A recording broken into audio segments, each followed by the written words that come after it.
مفتی صاحب قیامت کی نشانیاں کیا آج ظاہر ہو چکی ہیں؟ نیز قیامت کب قائم ہوگی؟ میرے بھائی ہمیں کیا پتہ کب قائم ہوگی؟ قیامت قائم ہونے سے پہلے دجال بھی آئے گا، حضرت عیسیٰ علیہ السلام بھی آئیں گے، حضرت مہدی بھی آئیں گے، سورج ایک دفعہ مغرب سے نکلے گا، یاجوج ماجوج ظاہر ہوں گے۔ کچھ قیامت کی علامتیں تو ظاہر ہو چکی ہیں۔ حدیث میں آتا ہے عرض حجاز سے ایک آگ نکلے گی جو اونٹوں کی گردنوں کو روشن کر دے گی۔ یہ 7ویں صدی ہجری میں یہ آگ نکل چکی ہے، تقریباً محدثین کا اتفاق ہے۔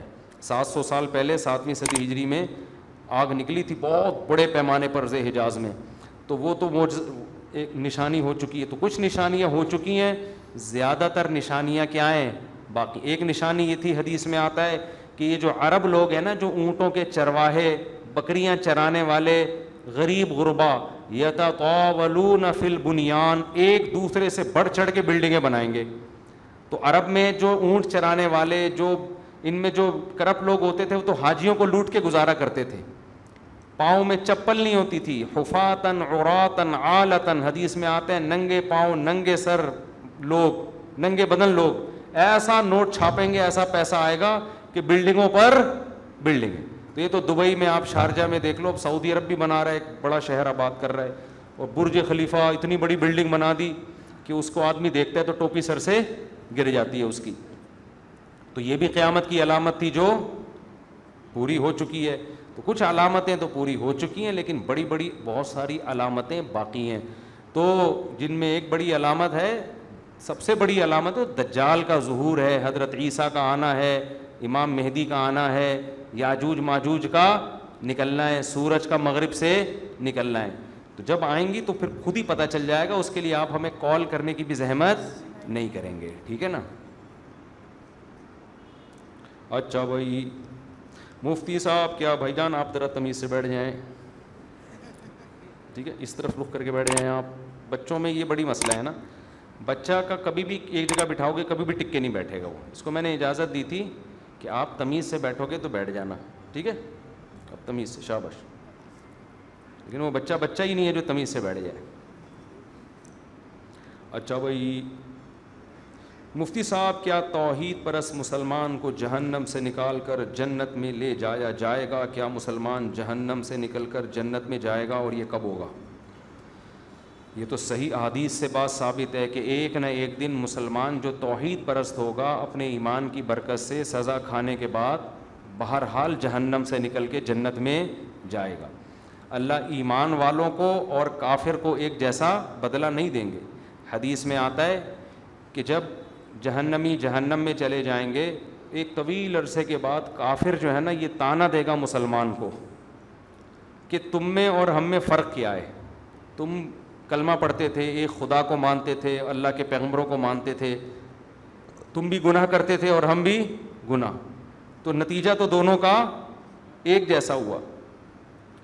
تو حدیث میں آتا ہے اللہ کو غضب آئے گا، اور اللہ ایک بہت بڑی تعداد صرف ایمان کی برکت سے جہنم سے نکالے گا۔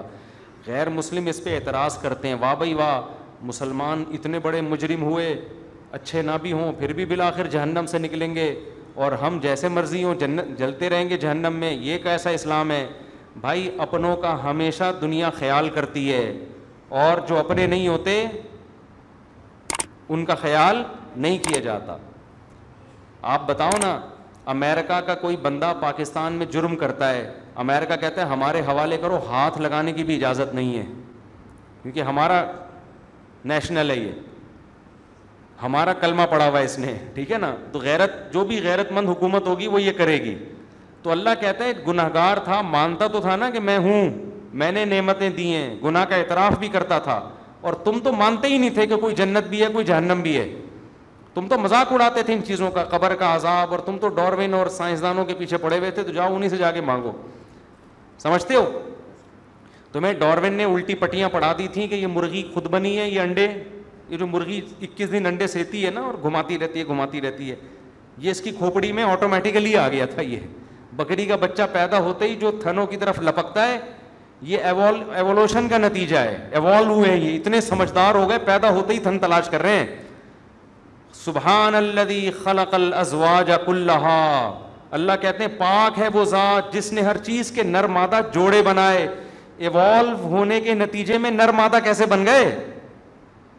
کیا ہو گیا بھائی؟ یہ سائنس اتنی ذہین ہے, نیچر اتنی ذہین ہے کہ ہر چیز نر اور مادہ میں ڈیوائڈ ہو گئی ہے, پھر ان کا ملاپ ہوتا ہے, بچے پیدا ہوتے ہیں. یہ ایوولوشن کا نتیجہ نہیں ہو سکتا, کسی نے بنایا ہے.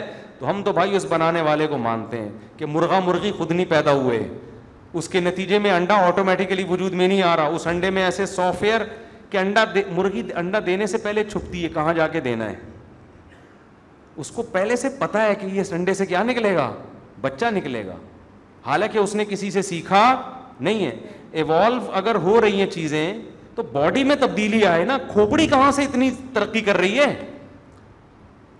بتاؤ, کسی کو ہنر سکھائے بغیر خود کوئی سیکھ لیتا ہے؟ ڈرائیونگ کی سیٹ پہ بٹھا کے چلوانا پڑتا ہے تو جا کے انسان ڈرائیونگ سیکھتا ہے, جو بالکل سادہ سا کام ہے. مرغی نے انڈوں کو 21 دن بیٹھ کے سینا کہاں سے سیکھ لیا, اور اس کو یہ بھی پتا ہے اس کو کیا کرنا ہے, یہاں سے بھی پکانا ہے, اب یہاں سے بھی پکانا ہے اس کو, ٹھیک ہے نا. اور ایسے قربانیاں دے کے بچے نکالتی ہے, پھر ایسے ان کی پھر دانا توڑ توڑ کے ان کے منہ میں ڈال رہی ہے, پہلے ان کو کھلاتی ہے پھر خود کھاتی ہے. یہ سب چیزیں ایوولوشن کا نتیجہ نہیں ہے. تو جو کہتے ہیں ایوالو ہوا ہے سب کچھ, اللہ کہے گا جاؤ اس فطرت سے ہی اپنا بدلہ لو.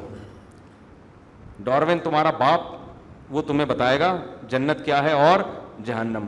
جو اللہ کو مانتے تھے کہ یہ سب کسی کا پیدا کردہ ہے, اللہ کہے گا آج جنت انہی کے لیے ہے, ان کے علاوہ کسی اور کے لیے نہیں ہے. تو جتنا اچھا عمل کر لو, جنت بنائی اللہ نے ہے, تو اس کو نہیں مانو گے تو وہ پہلی شرط ہی نہیں پائی جاتی.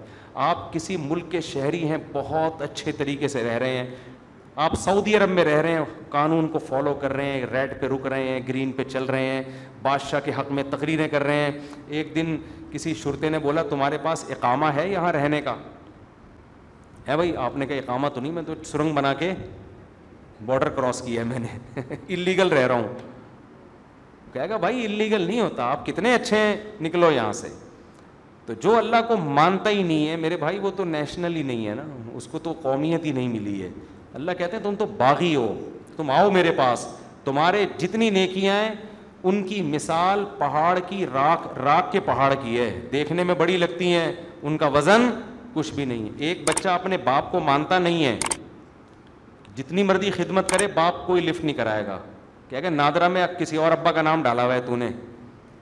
اور ایک بچہ باپ کا نالائق ہے, لیکن جب پوچھے تیرا باپ کون ہے فوراً بتاتا ہے یہ میرا باپ ہے. باپ کہتا ہے نالائق ہے لیکن ہے کس کا, میرا ہے, تو میں چماٹ لگاؤں گا, دوسرے کو نہیں لگانے دوں گا, اس کو دفاع بھی کرے گا, وراثت بھی اسی کو دے گا. تو مسلمان کی مثال جو گنہگار ہے وہ ہے جو نالائق ہے مگر ہے اللہ کا اپنا, اور جو کافر جو نیک ہے اس کی مثال وہ ہے جو نیک ہے مگر اللہ کا نہیں ہے. اس کا یہ مطلب نہیں ہے کہ نیک نہ بنے آپ لوگ, برائیوں کی سزا بہرحال جہنم میں ملے گی, اس سے اللہ بچائے, وہ کوئی 2-4 دن کی ٹھگائی نہیں ہے.